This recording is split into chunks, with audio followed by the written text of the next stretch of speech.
Poursuite de l'audiobook de l'ouvrage d'Andrea Doul, Dieu et mes sous. Troisième partie, la répartition des offrandes. À qui incombe la répartition des offrandes? Barnabas apporta l'argent et le déposa aux pieds des apôtres. Acte 4, verset 37. Donner à Dieu? Soit. Mais à qui doit-on remettre le contenu de la caisse du Seigneur? Là, les opinions divergent. Dans certaines communautés, il est de règle de tout apporter à l'église locale dont les responsables pasteurs et anciens ont la charge de répartir les dons issus des troncs et des collectes. Devoir est fait à chaque membre de se soumettre à ce principe, avec la liberté toutefois de déposer occasionnellement dans le tronc une enveloppe portant mention de la destination de son contenu. Certains chrétiens estiment au contraire que chaque enfant de Dieu reste libre de distribuer l'argent du Seigneur à qui lui semble bon, aux œuvres qu'il juge dignes d'intérêt, une autre partie revenant tout naturellement à la paroisse. Quelle est alors la meilleure manière d'agir? Dans l'Église primitive, les fidèles déposaient leurs offrandes aux pieds des apôtres, entre guillemets. Ces derniers procédaient ensuite à la distribution des biens reçus. Acte 4, verset 34, 37 et chapitre 5, verset 2. Excellente façon d'opérer, idéale même, pourvu que les responsables de la communauté aient une large vision de l'œuvre de Dieu et discernent avec sagesse les besoins à pourvoir. Paul réclame à plusieurs reprises la charité pour tous les saints. Éphésiens 1, 15, Colossiens 1, 4, laissant entendre à ses lecteurs que la libéralité ne devrait pas se limiter à l'église locale, ni à telle union d'églises avec l'idée que, hors de ce cadre étroit, rien n'est valable ou spirituel et digne d'être soutenu financièrement. Quand l'Église n'a pas de vision missionnaire, elle consomme sur place les offrandes recueillies et donne parcimonieusement à l'extérieur. C'est connu, une Église sans vision récolte peu. De l'aveu même de nombreux missionnaires, lors de leur passage dans une communauté repliée sur elle-même, les dons reçus sont si ridicules qu'ils couvrent à peine leurs frais de déplacement. Ai-je admis qu'il est des charges incombant à l'Église et d'autres qui ne la concernent pas?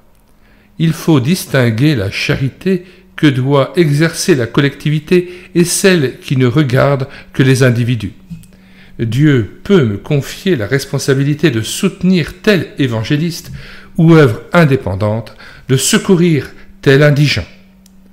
Le chrétien fait trop la charité par église interposée. Chacun a, si l'on peut dire, ses pauvres avec lui, entre guillemets, Jean 12, verset 8.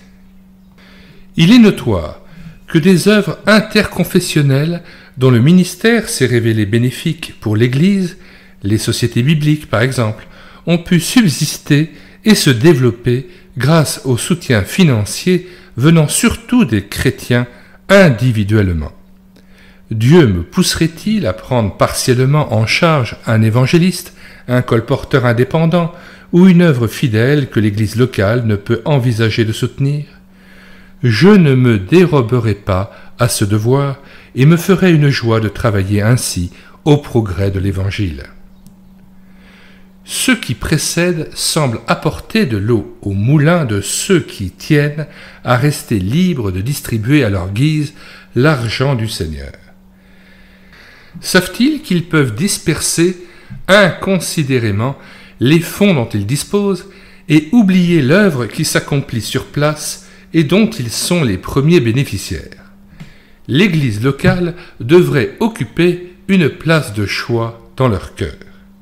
Certains chrétiens, les sentimentaux, se laissent atteindre et émouvoir par des appels vibrants et chaleureux lancés en faveur d'un ouvrier ou d'une œuvre peu digne d'être soutenue. Aussi dois-je rester lucide, dépouillé de tout esprit d'indépendance. Je ne refuse pas de consulter les responsables de la communauté qui, mieux informés, pourront me conseiller judicieusement. En particulier, je tiens à être assuré que l'œuvre à soutenir est fidèle à la parole de Dieu et ne vit pas en parasite des églises locales, et que sa gestion financière est saine. Les fonds du Seigneur ne doivent pas aller n'importe où. Il est vrai que les besoins sont énormes et, en principe, toute œuvre chrétienne et tout serviteur indépendant mérite d'être aidé. Ne pouvant donner à tous comme je le souhaiterais, je risque d'être perpétuellement culpabilisé. Halte là. Je ne suis pas appelé à soutenir toute action réputée prioritaire sous prétexte qu'elle est inspirée par l'amour de Dieu et du prochain. À cause des moyens limités dont je dispose, je me dois de distinguer parmi tant d'autres l'œuvre ou le serviteur que Dieu m'appelle à soutenir financièrement. Non pas occasionnellement, comme je suis tenté de le faire lorsque je tends l'oreille à tous les appels entendus dans ou hors de l'Église, mais régulièrement. C'est important. Les ouvriers comme les œuvres doivent pouvoir compter sur des arrières fidèles qui prient, s'intéressent pratiquement à leurs actions et envoient mois après mois des sommes bien déterminées. Quant aux œuvres qui ne me concernent pas, je serai sans inquiétude à leur égard, car le Maître saura créer et inspirer l'équipe des croyants chargés de veiller sur leur développement. Les chrétiens, excellents sans nul doute, qui dispersent l'argent du Seigneur au hasard des appels entendus, sont rarement constants dans leur libéralité. Ils portent tout et rien en définitive. Ceci étant dit, il me paraît utile de rappeler que tout enfant de Dieu devrait penser en priorité à sa propre famille spirituelle et consacrer une large part de l'argent du Seigneur à l'Église locale, faisant pleine confiance à ses responsables pour l'utilisation des fonds recueillis. À nous de prier pour eux. Demandons à Dieu qu'il nous donne discernement et sagesse pour orienter nos libéralités. Question 1. Pensez-vous que le chrétien devrait apporter toutes ses offrandes à l'Église locale en laissant le soin à ses responsables de les répartir comme il le juge bon? 2. Accordez-vous une large part de vos offrandes à votre communauté? Sinon, pourquoi?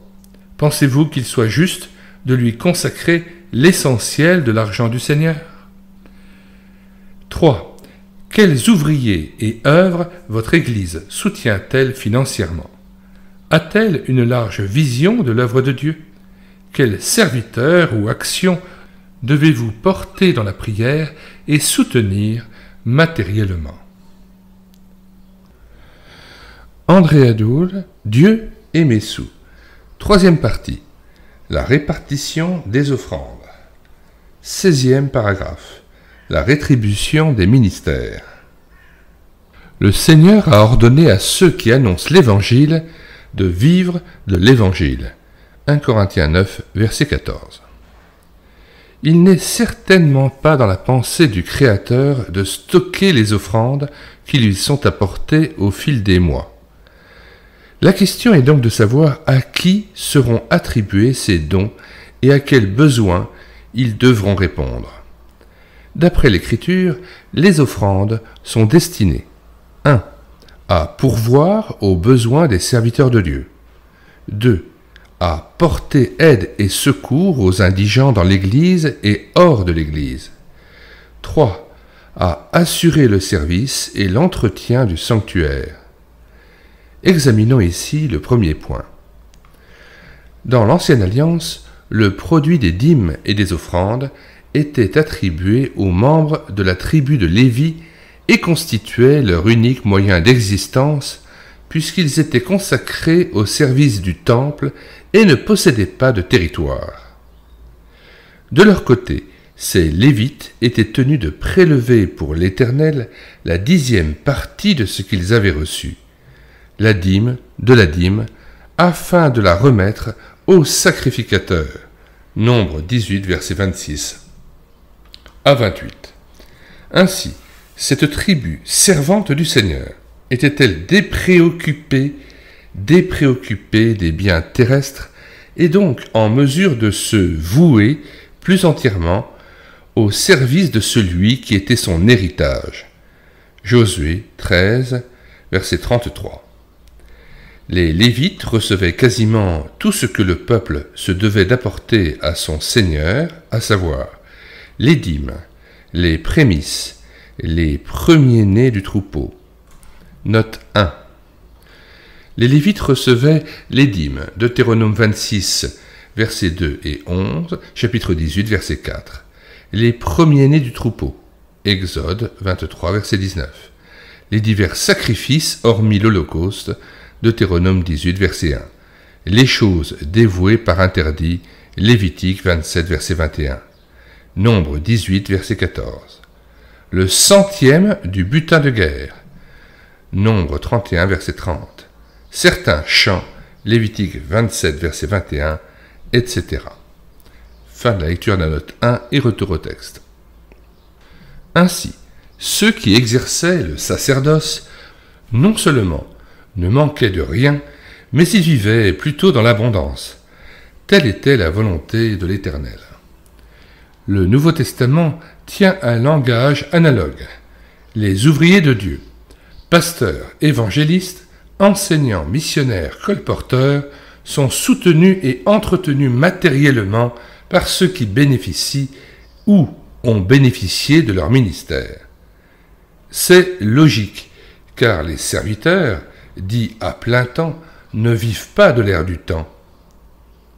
Ne savez-vous pas que ceux qui remplissent les fonctions sacrées sont nourris par le temple, que ceux qui servent à l'autel ont part à ce qui est offert sur l'autel?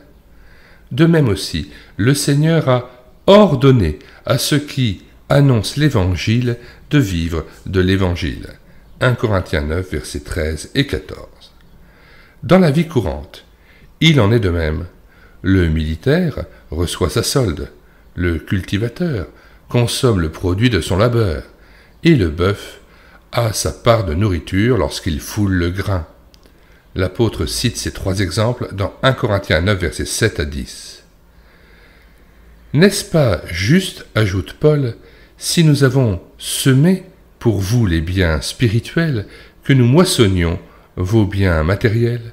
1 Corinthiens 9, verset 11, voir aussi Galates 6, versets 6 à 8. Dans la lettre aux Philippiens, l'auteur fait mention d'églises qui l'ont pris en compte, en particulier celle de Philippe, laquelle, par 2 fois, lui a fait parvenir de quoi pourvoir à ses besoins. Chapitre 4, verset 16. À Corinthe, le même apôtre reconnaît avoir été soutenu par les frères de Macédoine, réputés généreux, si bien qu'on l'accusait de dépouiller d'autres églises, recevant d'elles un salaire pour les servir. 2 Corinthiens 11, verset 8. En considérant ces différents textes, il apparaît que l'Écriture ne craint pas de nommer salaire les sommes ou les biens remis aux serviteurs de Dieu. 1 Timothée 5, verset 18. Jésus lui-même emploie ce terme lorsqu'il s'adresse aux 12 en partance pour une tournée d'évangélisation et leur parle des maisons dans lesquelles ils seront reçus. Mangez et buvez ce qui s'y trouve, car l'ouvrier mérite son salaire. Luc 10, verset 7. Nous lisons aussi la note 1. Jésus n'acceptait-il pas que des femmes de distinction l'assistent de leurs biens? Luc 8, verset 3. Retour au texte. Peut-on écouter sans réagir les propos de certains chrétiens estimant qu'un serviteur de Dieu doit faire vœu de pauvreté, donc vivre chichement et se contenter du minimum? La Bible s'inscrit en faux contre cette assertion. D'après l'Ancien Testament, les Lévites formaient une classe privilégiée sur le plan matériel. Tout ce qu'ils recevaient de leurs frères devait être excellent, abondant et de premier choix.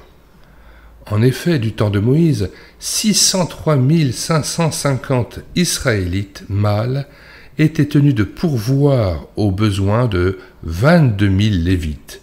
Nombre 1, verset 32, et chapitre 3, verset 39.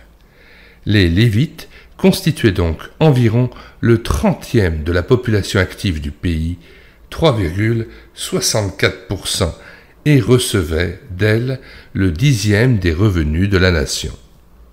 Autrement dit, le serviteur de l'Éternel bénéficiait d'une part presque 3 fois plus importante que celle des autres Israélites. Calcul approximatif, mais intéressant, prouvant combien Dieu tenait à honorer ses ouvriers. L'apôtre Paul confirme cette proportion. D'après lui, l'ancien ou pasteur qui dirige bien est digne d'un double honneur, c'est-à-dire d'un double salaire. Selon le contexte, 1 Timothée 5, versets 17-18. Quoi qu'il en soit, l'enseignant ou le prédicateur doit avoir de quoi vivre décemment sans être obligé de courir entre guillemets après le pain quotidien. Oui, décemment, et non tel un mendiant, ce qui ne glorifierait guère le divin employeur. Bien évidemment, si la communauté est naissante, donc incapable d'assurer un salaire normal à son serviteur, pionnier ou missionnaire, l'aide financière devra venir de l'extérieur et selon l'expression consacrée de l'arrière entre guillemets. L'Église mère se doit alors de soutenir fidèlement les siens aux avant-postes. Suis-je de ceux qui reprochent aux pasteurs de vivre au crochet de leurs paroissiens, qui estiment que l'ouvrier coûte trop cher à la communauté, qu'il devrait, à l'instar de Paul, ça veut dire à l'exemple de Paul, travailler de ses mains et pourvoir ainsi aux besoins des siens? Si tel est mon langage, je dois m'humilier et chercher plus exactement la pensée du Seigneur en sondant les Écritures. Ne serais-je pas infidèle au sujet des offrandes? Le cas de Paul, avons-nous dit, est un cas particulier. Obligation lui est faite d'annoncer l'Évangile et malheur à lui s'il n'obtempère pas. 1 Corinthiens 9, verset 16. Bien qu'il brûle d'annoncer l'Évangile, il refuse d'agir sous la contrainte. Aussi décide-t-il de son plein gré d'aller au-delà de ce qui lui est imposé. Il évangélisera avec autant de zèle, mais à ses propres frais, gratuitement, alors qu'il est en droit de s'attendre à une juste rétribution. C'est la raison pour laquelle il consent à travailler de ses mains, ce que Dieu n'exige pas de ses serviteurs. En effet, la règle générale est tout autre, et c'est le même apôtre qui l'énonce. 1 Timothée 5, verset 17-18. Vivre de l'Évangile est un ordre du Seigneur. 1 Corinthiens 9, verset 14. L'expérience lui donne raison, car il est malaisé de mener de front une activité professionnelle et un ministère réclamant beaucoup de temps et de force. Ajoutons que Paul était célibataire et ses besoins plutôt réduits. Il pouvait tourner avec peu et accepter parfois de jeûner sans l'imposer à femmes et enfants. Actuellement, les conditions de vie ne sont pas comparables. Notre monde occidental est tellement plus exigeant, surtout pour ceux qui résident dans de grandes cités et ont à entretenir une famille. Nous vous demandons, frères, d'avoir de la considération pour ceux qui travaillent parmi vous, qui vous dirigent dans le Seigneur et qui vous avertissent. Ayez pour eux la plus haute estime avec amour à cause de leur œuvre. 1 Thessaloniciens 5, versets 12 et 13. Souvenez-vous de vos conducteurs qui vous ont annoncé la parole de Dieu. Soyez-leur soumis, car ils veillent au bien de vos âmes, dont ils devront rendre compte. Hébreux 13, versets 7 et 17. Question 1. Estimez-vous que les pasteurs gagnent trop, qu'ils devraient vivre plus modestement? Êtes-vous réellement soucieux du bien-être de ceux qui vous enseignent? Comment pourriez-vous leur témoigner votre reconnaissance et votre affection? 2. Montrez-vous pratiquement de l'intérêt pour l'œuvre en terre lointaine? Ne seriez-vous pas appelé à soutenir financièrement un missionnaire ou un évangéliste pionnier, fidèlement et régulièrement? souvenez-vous de vos conducteurs spirituels et priez pour eux. Andrea Doul, Dieu et mes sous. Troisième partie, la répartition des offrandes. 17e chapitre, l'aide aux gens sans ressources. Si quelqu'un possède les biens du monde, qu'il voit son frère dans le besoin et qu'il lui ferme son cœur, comment l'amour de Dieu demeurera-t-il en lui? 1 Jean 3, verset 17. Subvenez aux besoins des saints. Romains 12, verset 13. Grande est la tentation de reprocher à l'Éternel d'avoir fait le riche. Proverbe 22, verset 2. Car la plupart des nantis ont piètre renommée, accusés qu'ils sont d'exploiter ou de mépriser les humbles démunis. La joyeuse et brillante vie de certains, l'opulence étalée sans fausse honte, sont une insulte aux pauvres gens. Certes, il y a de bons riches, comme il y a de bons pauvres. Note 1. Sous l'Ancienne Alliance, des hommes pieux eurent de grands biens. Abraham, Genèse 13, verset 6. Isaac, Genèse 26, versets 13 et 14. Jacob, Genèse 30, verset 43 et 33, verset 5. Barzillai, 2 Samuel 19, verset 32. David, 1 Chroniques 29, verset 28. Salomon, 2 Chroniques 1, verset 15 et chapitre 9, verset 22. Job, chapitre 1, verset 3 et 42, verset 12. Et Joseph d'Arimathée, Matthieu 27, verset 57. Considérez la vie de ces hommes, cherchez à connaître les origines de leur richesse, les dispositions de leur cœur à l'égard de l'Éternel et l'emploi qu'ils firent de leurs biens. Retour au texte. Certes, il y a de bons riches comme il y a de mauvais pauvres. Possesseur de richesses considérables, Abraham fournissait de l'ouvrage à des centaines de serviteurs qui l'estimaient, prêts à se sacrifier pour lui. Genèse 14, verset 14. Il n'empêche que l'Écriture dénonce avec vigueur la rapacité et le comportement inique de trop nombreux riches. Votre or et votre argent sont rouillés, et leur rouille s'élèvera en témoignage contre vous et dévorera votre chair comme un feu.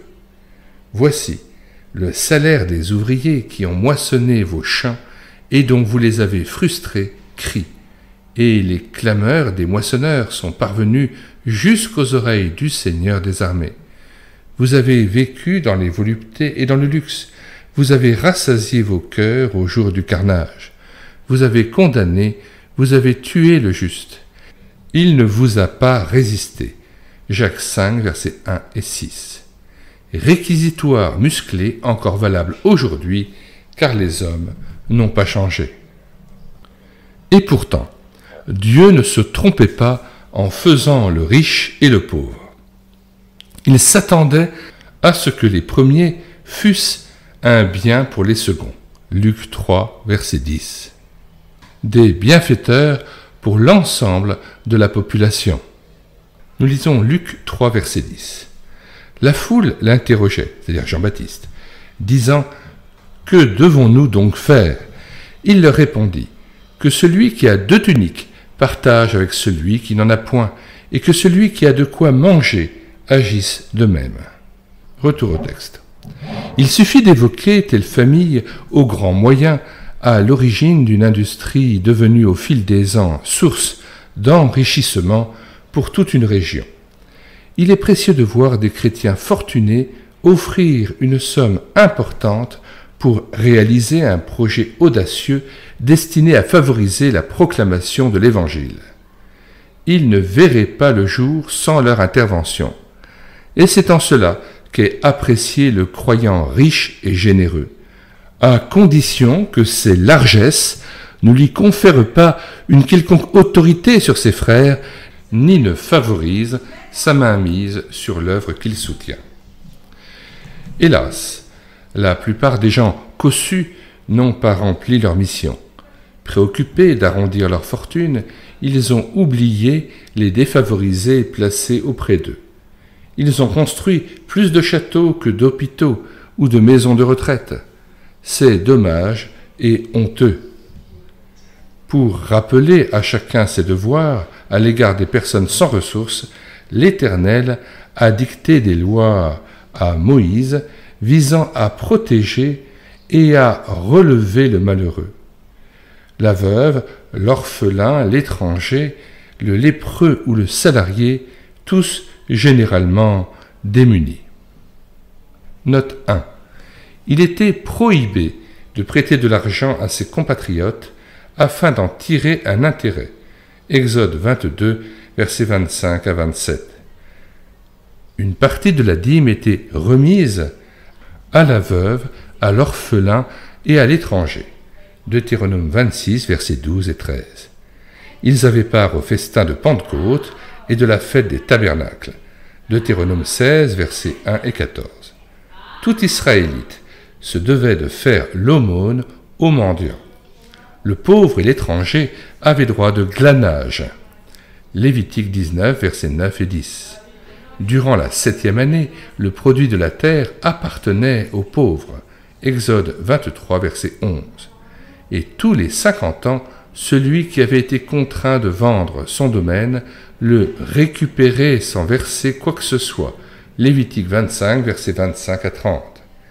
Si la pauvreté obligeait un fils d'Israël à se vendre comme salarié, il recouvrait sa liberté durant l'année jubilaire.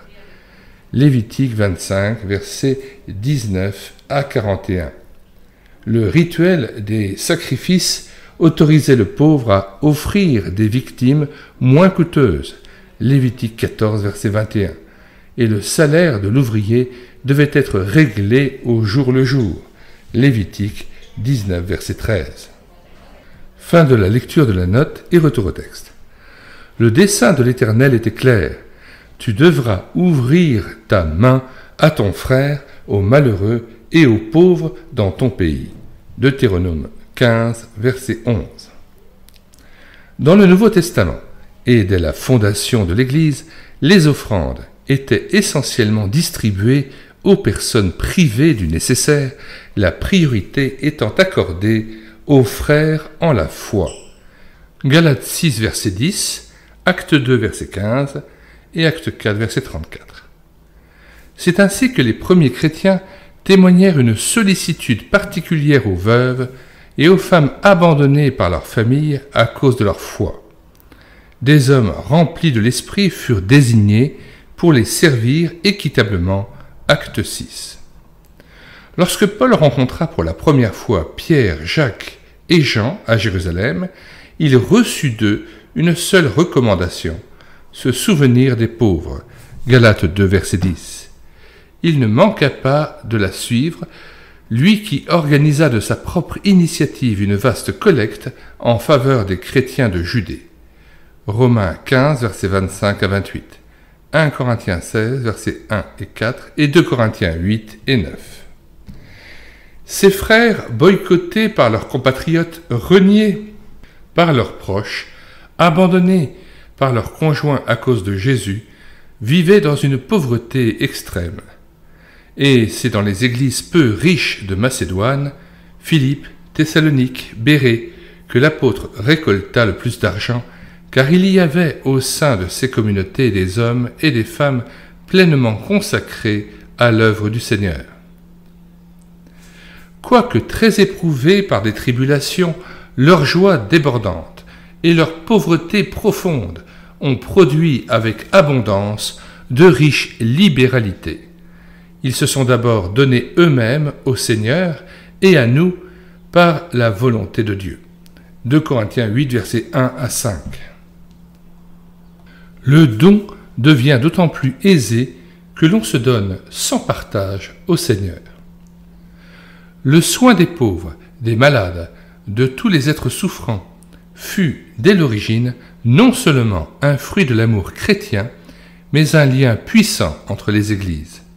Ce moyen, constamment joint à la prédication, sera, de nos jours encore, le plus puissant pour ramener à Jésus-Christ une génération qui lui est devenue tout à fait étrangère. Louis Bonnet. La conduite prudente de Paul procédant à une collecte en faveur des chrétiens de Judée doit être retenue. À cause des sommes importantes recueillies dans les églises, l'apôtre devait être au-dessus de tout soupçon. C'est pourquoi il eut la sagesse de s'associer Tite, son compagnon, un homme de confiance bien connu des Corinthiens. Note 1. C'était sagesse, car les chrétiens de Corinthe critiquaient sévèrement le ministère de Paul et pouvaient avoir un a priori de méfiance à son égard. Retour au texte.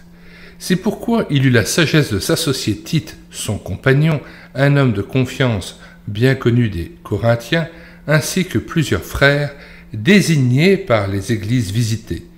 2 Corinthiens 8, versets 16, 18, 19 et 23.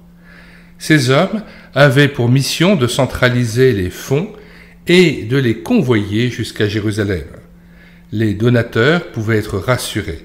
La totalité des sommes collectées parviendrait bien à sa destination. De telles collectes en faveur des victimes de la guerre, de l'oppression ou de divers cataclysmes sont pratiquées de nos jours encore au sein des églises. Ainsi a-t-il été possible d'expédier dans certains pays du tiers-monde où sévissait la famine des tonnes de vivres ou des produits pharmaceutiques ainsi que de l'argent. De tels actes de solidarité, ponctuels il est vrai, sont conformes à la pensée du Dieu compatissant. En général, ces efforts suscitent beaucoup d'intérêt. Dans un passé plus ou moins lointain, des personnalités chrétiennes ont entrepris des actions généreuses en faveur de catégories éprouvées. Citons entre autres Home pour orphelins, enfants abandonnés ou handicapés, institutions pour sourds et muets, refuge pour mères célibataires ou victimes de la prostitution, dispensaires pour lépreux, centre pour handicapés physiques ou mentaux, œuvre de relèvement pour alcooliques ou drogués, foyer de jeunes filles, maison de retraite, école privée, assistance aux réfugiés, etc. À cette liste incomplète, il convient d'ajouter l'œuvre médicale de la mission ainsi que les divers secours destinés à un tiers-monde appauvri par la sécheresse, éprouvé par la malnutrition, les épidémies ou les guerres tribales, sans oublier l'action menée en faveur des victimes de l'oppression à l'Est comme à l'Ouest. Les besoins sont immenses. Confronté à tant de misère, je m'interroge. Puis-je baigner entre guillemets dans l'abondance et en jouir avec bonne conscience et rester insensible aux appels pourtant déchirants que poussent des multitudes affamées? Cette question incite à la réflexion et devrait m'amener à des décisions concrètes. Question 1. Existe-t-il dans votre assemblée, dans votre église, un service d'entraide agissant? Quand avez-vous fait un geste financier à l'égard d'une personne dans le besoin? 2. Avez-vous pris part récemment à quelque action humanitaire en faveur de croyants ou de non-croyants du tiers-monde? De quelle importance était votre participation? 3. Voulez-vous demander à Dieu qu'il place sur votre cœur une œuvre que vous serez appelé à soutenir? Bénissez le Seigneur qui vous a donné l'abondance. André Adoul, Dieu et mes sous. Troisième partie, la répartition des offrandes. Chapitre 18, les pauvres avec nous. Tu devras ouvrir ta main à ton frère, aux malheureux et aux pauvres dans ton pays. Deutéronome 15, verset 11. Prolongeons le chapitre précédent. Avec les lois sociales, les secours aux sinistrés et les diverses allocations accordées par l'État, des sommes importantes sont versées à des personnes qui, jadis, auraient été dans le dénuement. Si bien que dans nos pays dits riches, la détresse matérielle, quand elle existe, a généralement pour cause le péché qu'il s'appelle paresse, dolce vita, passion du jeu, débauche ou ivrognerie. Note 1. Proverbe 6, 9 à 11. Paresseux, jusqu'à quand seras-tu couché? Quand te lèveras-tu de ton sommeil? Un peu de sommeil, un peu d'assoupissement, un peu croiser les mains pour dormir, et la pauvreté te surprendra comme un rôdeur, et la disette comme un homme en armes. Proverbe 21, 25. Les désirs du paresseux le tuent parce que ses mains refusent de travailler. Tout le jour il éprouve des désirs, mais le juste donne sans parcimonie. Proverbe 22, 7. Le riche domine sur les pauvres, et celui qui emprunte est l'esclave de celui qui prête. Proverbe 22, versets 26-27. Ne sois pas parmi ceux qui prennent des engagements, parmi ceux qui cautionnent pour des dettes. Si tu n'as pas de quoi payer, pourquoi voudrais-tu qu'on enlève ton lit de dessous toi? Proverbe 23-21. Car l'ivrogne et celui qui se livre à des excès s'appauvrissent, et l'assoupissement fait porter des haillons. Proverbe 28, verset 19. Celui qui cultive son champ est rassasié de pain, mais celui qui poursuit des choses vaines est rassasié de pauvreté. Fin de la lecture de la note 1. Retour au texte. Toutefois, s'il y a moins de nécessiteux chez nous, il en existe encore, pourvu qu'on sache les voir. Ces pauvres, sevrés d'affection, sont les malades, les vieillards, les étrangers, les handicapés, bref, les solitaires de tous bords. L'amour témoigné pratiquement soulage toujours et produit à terme des miracles. J'aimerais expliquer le mot sevré d'affection. On regarde dans le dictionnaire, sevrer, c'est priver quelqu'un d'un plaisir. On l'avait sevré de ses lectures préférées. Le synonyme sera frustré, privé. Donc être sevré d'affection, c'est être privé, frustré d'affection. Retour au texte. Personne n'ignore la parabole de Lazare et du mauvais riche. Luc 16. Alors, plutôt que de présupposer que tous connaissent cette parabole, je préfère la lire en entier. Luc 16, verset 19. Il y avait un homme riche qui était vêtu de pourpre et de fin lin, et qui chaque jour menait joyeuse et brillante vie. Un pauvre nommé Lazare était couché à sa porte, couvert d'ulcères, et désireux de se rassasier des miettes qui tombaient de la table du riche, et même les chiens venaient encore lécher ses ulcères. Le pauvre mourut, et il fut porté par les anges dans le sein d'Abraham. Le riche mourut aussi, et il fut enseveli. Dans le séjour des morts, il leva les yeux, et tandis qu'il était en proie au tourment, il vit de loin Abraham et Lazare dans son sein.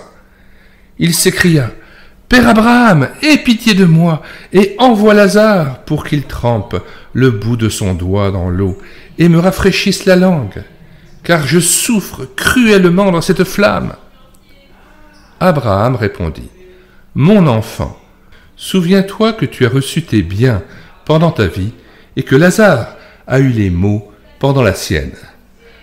Maintenant il est ici consolé, et toi tu souffres. D'ailleurs, il y a entre nous et vous un grand abîme, afin que ceux qui voudraient passer d'ici vers vous et de là vers nous ne puissent le faire. » Le riche dit: « Je te prie donc, père Abraham, d'envoyer Lazare dans la maison de mon père, car j'ai 5 frères. C'est pour qu'il leur atteste ces choses, afin qu'ils ne viennent pas aussi dans ce lieu de tourment. » Abraham répondit: « Ils ont Moïse et les prophètes, qu'ils les écoutent. » Et il dit: « Non, père Abraham, mais si quelqu'un des morts va vers eux, ils se repentiront. » Et Abraham lui dit: « S'ils n'écoutent pas Moïse et les prophètes, ils ne se laisseront pas persuader quand même quelqu'un des morts ressusciterait. » Fin de citation et retour au texte. Personne n'ignore la parabole de Lazare et du mauvais riche, Luc 16. L'homme, vêtu de fin lin, pouvait avoir la conscience tranquille.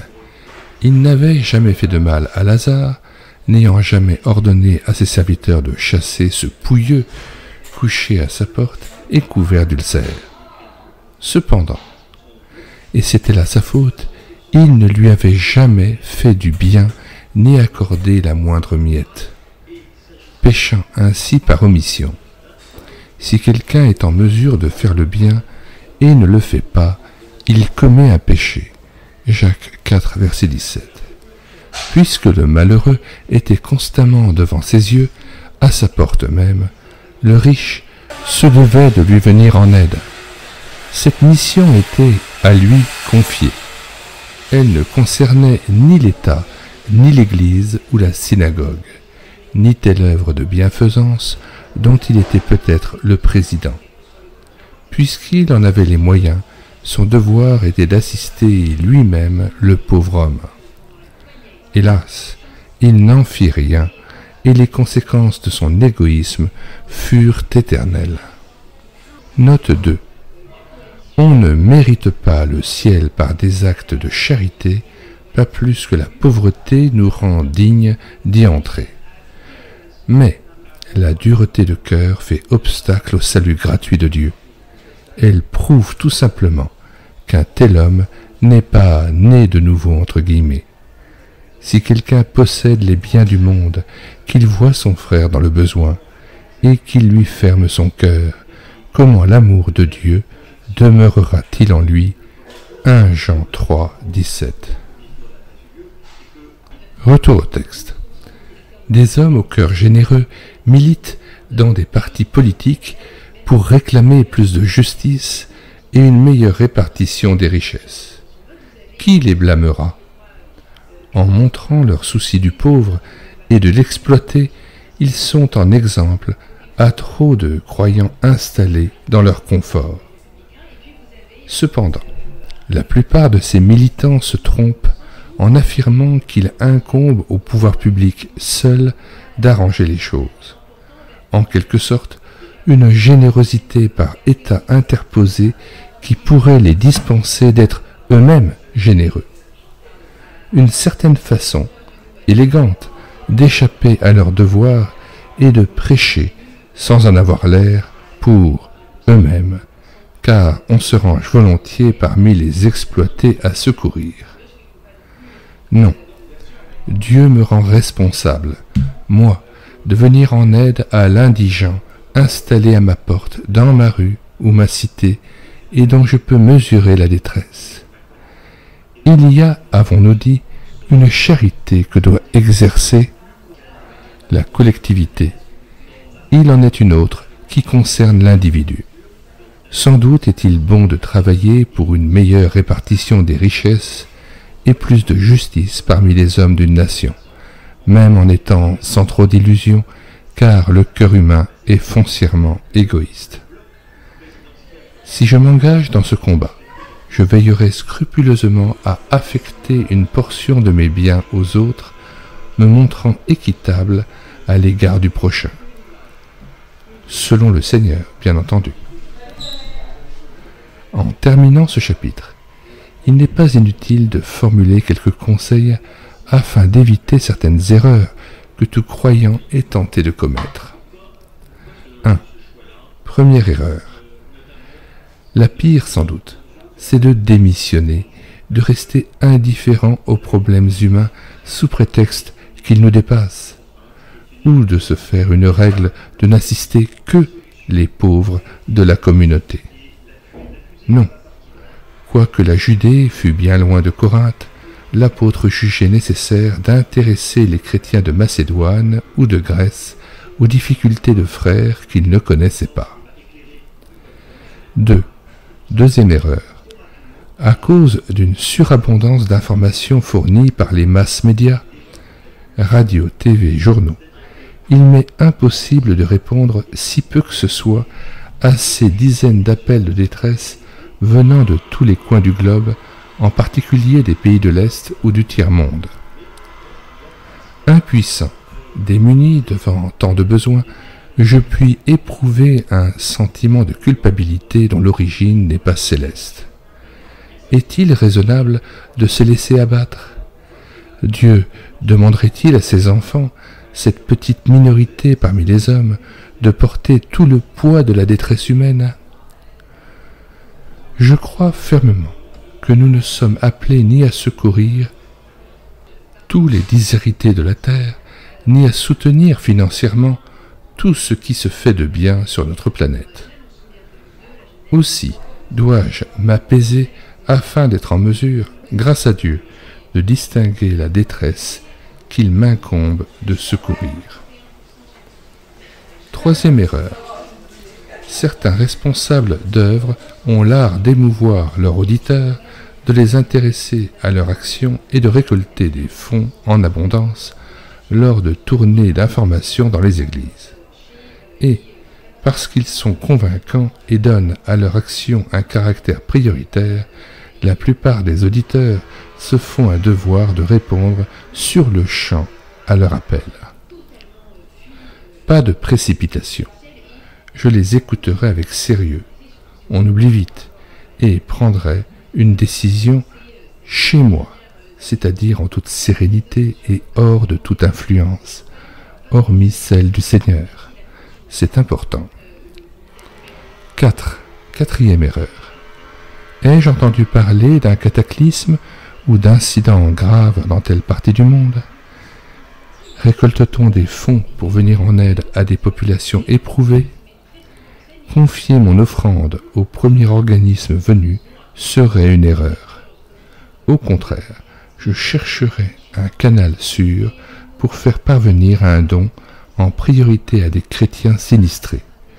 Galates 6, verset 10. Que nous lisons.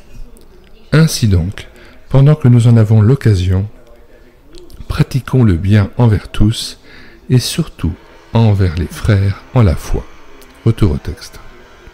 Lors du dernier tremblement de terre sur le sol italien, vêtements, vivres et argent furent envoyés directement aux responsables de diverses communautés de la région éprouvée, lesquels furent chargés de distribuer ces biens aux familles dans le besoin. Que Dieu élargisse mon horizon et m'accorde de discerner toute détresse que je dois secourir. Alors le Seigneur dira à ceux qui seront à sa droite, « Venez, vous qui êtes bénis de mon Père, recevez en héritage le royaume qui vous a été préparé dès la fondation du monde. Car j'ai eu faim, et vous m'avez donné à manger. J'ai eu soif, et vous m'avez donné à boire. J'étais étranger, et vous m'avez recueilli. Nu, et vous m'avez vêtu. J'étais malade, et vous m'avez visité. J'étais en prison, et vous êtes venus vers moi. En vérité, je vous le dis, dans la mesure où vous avez fait cela à l'un des plus petits de mes frères, c'est à moi que vous l'avez fait. » Matthieu 25, versets 34 à 40. Question. Quelles bonnes idées. 1. Ne pourriez-vous pas payer à un enfant du voisinage un séjour, voyage compris, dans une colonie de vacances où l'on étudie la Bible et annonce le Christ Sauveur? 2. Pour inciter une personne en recherche, entre guillemets, à participer à une retraite ou convention, pourquoi ne lui offririez-vous pas de prendre à votre charge ses frais de voyage ou de pension? 3. Ne pourriez-vous pas acheter des Bibles et des livres pour les faire circuler autour de vous? La page imprimée peut avoir un grand impact dans la vie d'une personne. André Adoul, Dieu et mes sous. Troisième partie. La répartition des offrandes. Chapitre 19. L'entretien du temple. Joas eut à cœur de rénover la maison de l'Éternel. 2 Chroniques 24, verset 4. Rien n'est plus triste qu'un lieu de culte délabré.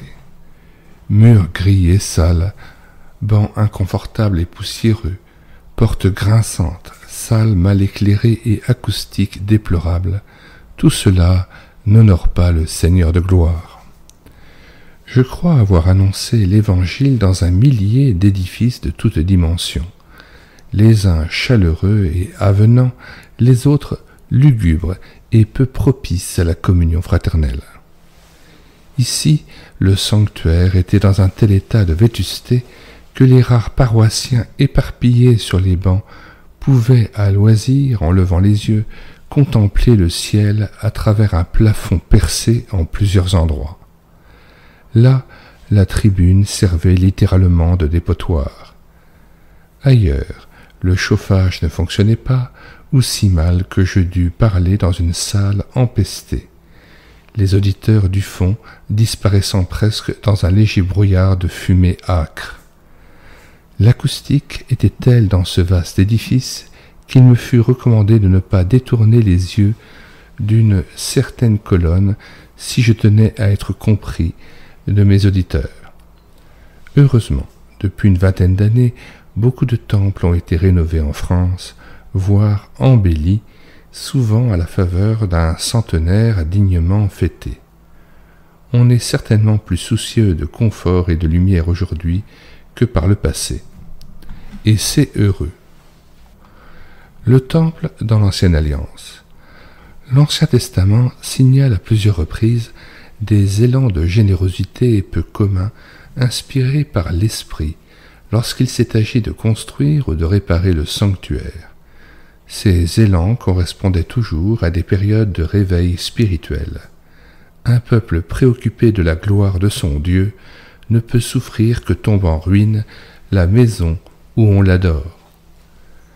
S'adressant à tout homme dont le cœur était généreux, Exode 35, verset 5, Moïse invite les enfants d'Israël à apporter à l'Éternel de riches offrandes destinées à édifier et à meubler le tabernacle. Et c'est avec un rare empressement que le patriarche reçoit beaucoup plus qu'il ne faut pour exécuter l'ouvrage que l'Éternel a commandé de faire. Exode 36, verset 5. Il doit même, chose unique dans les annales, faire passer dans le camp une proclamation en ces termes: que personne ne travaille plus en vue de l'offrande, ordonnant même qu'on empêche le peuple d'en apporter. Exode 36, versets 6 et 7. Plus tard, le roi David suggère à ses sujets de prendre une part active à la construction d'un temple à Jérusalem. Qui se porte volontaire aujourd'hui pour s'engager envers l'Éternel? 1 Chroniques 29, verset 5. L'appel est entendu, et c'est avec un cœur sans partage qu'ils acceptent d'apporter leur contribution à cette entreprise. Il est vrai que le roi a prêché d'exemple en tirant de ses propres trésors de l'or et de l'argent en grande quantité. 1 Chroniques 29, versets 3 à 5. Après le triste règne d'Athalie, Joas eut à cœur de rénover la maison de l'Éternel. Pour financer les travaux, il fait installer à la porte du temple un coffre, 2 Chroniques 24, verset 8, qui ne cesse de se remplir tant le peuple prend au sérieux cette rénovation. Plus tard, et après le règne interminable de Manassé, Josias entreprend de réparer le temple longtemps abandonné. Pour mener à bonne fin cette restauration, des Lévites zélés s'empressent d'aller collecter de l'argent dans différentes tribus. Ils en recueillent partout en abondance, car le peuple s'associe de tout cœur à ce projet. Lorsqu'Israël revient de l'exil sous Esdras, sa première tâche est de reconstruire le sanctuaire dévasté. Et pour en fournir les moyens, les offrandes affluent malgré la pauvreté qui règne dans le pays. Esdras 1, 68-69. C'est bien vrai, la générosité se manifeste toujours lorsque Dieu visite les siens, et à l'inverse, quand le zèle fait défaut dans la communauté, le sanctuaire mal entretenu, délaissé, sans poussière et parfois menace ruine. L'Église dans la Nouvelle Alliance. Comme nous l'enseigne l'histoire, et conformément aux paroles du Christ, Matthieu 24, verset 2, le temple, orgueil d'Israël, fut détruit par les Romains en l'an 70 de notre ère. Or, dans l'économie de la grâce, il n'est plus question de temple, entre guillemets. Le seul que reconnaisse le croyant est le temple spirituel dont parle l'apôtre Paul. 1 Corinthiens 3, versets 16-17. Quiconque est né de nouveau est un temple du Seigneur. Ne savez-vous pas que vous êtes le temple de Dieu et que l'Esprit de Dieu habite en vous? Si quelqu'un détruit le temple de Dieu, Dieu le détruira, car le temple de Dieu est saint et c'est ce que vous êtes. Puisque le Créateur n'habite pas dans un sanctuaire fait par la main de l'homme, Hébreux 9, versets 11 et 24, les chrétiens ne devraient-ils pas s'abstenir de bâtir des lieux de culte? Certainement pas, bien que le Nouveau Testament ne mentionne nulle part l'existence de tels édifices. Jadis, la présence du temple n'empêcha pas la construction de synagogues destinées à abriter les communautés juives locales, et c'est dans un but analogue qu'ont été érigées au fil des siècles des églises et des chapelles, lieux de rencontre des croyants venus pour célébrer ensemble le Dieu de Jésus-Christ. Mais alors, pourquoi dans le livre des Actes ou les Épîtres n'est-il jamais question de construction ou de restauration d'édifices consacrés à Dieu ou au rassemblement des chrétiens? La raison est simple.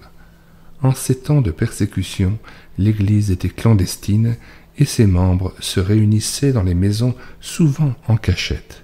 Acte 12, verset 12, Acte 16, verset 40, Acte 19, verset 10, Acte 8, verset 3. Romains 16, verset 5, verset 10, verset 11.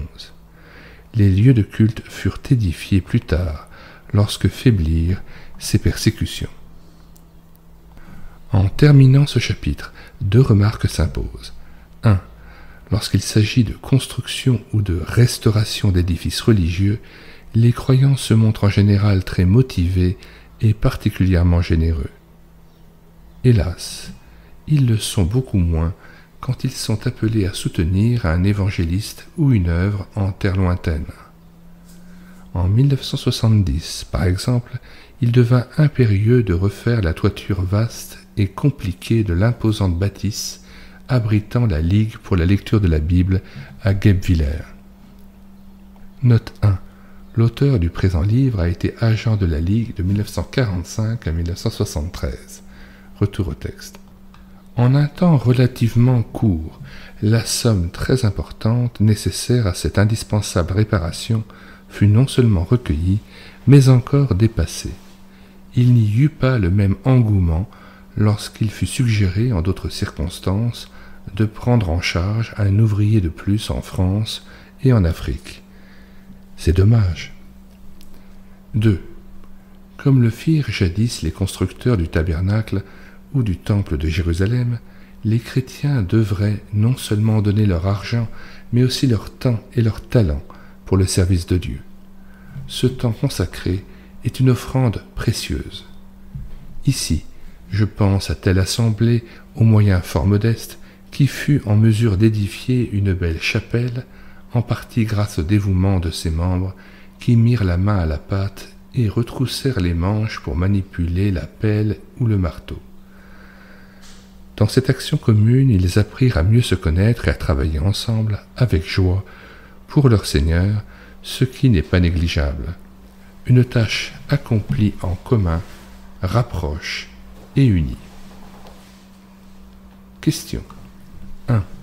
L'édifice qui abrite la communauté que vous fréquentez est-il avenant, bien éclairé et bien entretenu? A-t-on du plaisir à s'y rendre? 2. À votre avis, qu'est-ce qui pourrait être amélioré? Auriez-vous la liberté de faire quelques suggestions à votre pasteur ou à des anciens sans exiger qu'on s'y conforme? 3. Que pourriez-vous faire pratiquement pour la rénovation de votre Église? Si vous commencez une tâche ou acceptez d'y participer, soyez résolus à l'accomplir jusqu'au bout, à l'image du Seigneur qui achève ce qu'il a commencé. Philippiens 1,6. Philippiens 1,6. Je suis persuadé que celui qui a commencé en vous cette bonne œuvre la rendra parfaite pour le jour de Jésus-Christ.